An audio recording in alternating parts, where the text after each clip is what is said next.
இன்றே டவுன்லோட் செய்து உங்கள் ஃபேவரட் ஷோக்களை என்ஜாய் பண்ணுங்க. டாடி, என்ன டாடி இது? செத்து போனவங்களோட போட்டோக்கு தான் மாலை போடுவாங்க.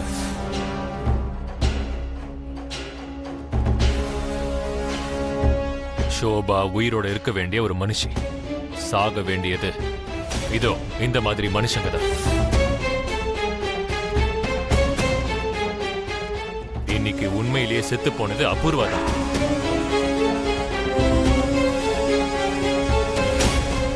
டாடி, மம்மி செஞ்சது தப்புதான்.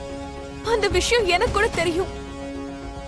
ஆனா இப்படி பண்றதுல எந்த விதத்துல நியாயம்? அதாம்மா, அவ மேல ஒரு மகளா உனக்கு இருக்கிற பாசம். ஒரு மனுஷன் எவ்வளவு கெட்டவனா இருந்தாலும் நெருக்கமானவங்களுக்கு அந்த நபர் மேல வெறுப்பு ஏற்படாது.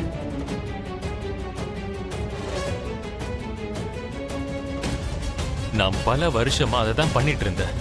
அப்ப அவ செய்யற தப்பு புரிஞ்சாலுமே மாறிடுவான்னு நினைச்சிட்டு இருந்தேன். ஆனா இத்தனை வருஷமா அவ என் மேல காட்டினது அன்பு கிடையாது, எல்லாம் நடிப்பு.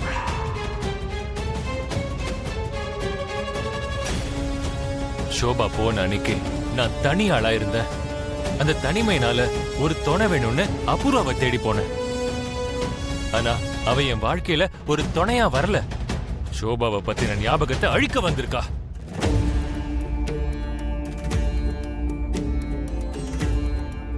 இங்க பாருமா, இன்னைக்கு நான் வருத்தப்படவே இல்லை.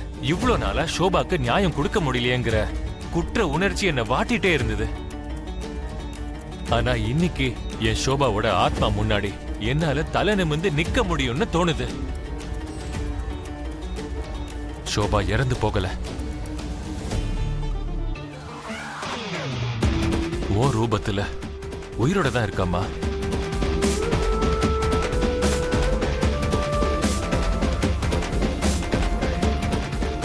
உன்னோட நல்ல குணத்தை பார்க்கும்போது எனக்கு என் ஷோபாவை பார்க்கிற மாதிரியே இருக்கு.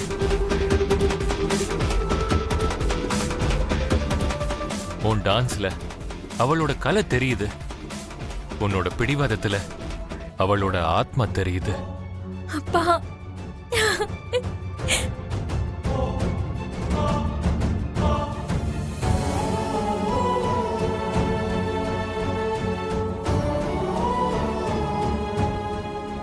இவ்வளவு நாளா நான் தான் உனக்கு அப்பா.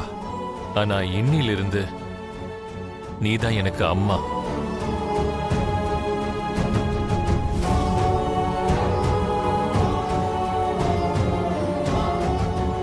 அபூர்வா ஜெயிலுக்கு போயிட்டான்னு நம்ம யாரும் அழ வேண்டிய அவசியமே இல்லை. இது கவலைப்பட வேண்டிய நாளே இல்லை. நம்ம சந்தோஷமா இருக்க வேண்டிய நாள். நம்ம குடும்பத்தோட ஒட்டி இருந்த சாபம் இன்னியோட போயிடுச்சு.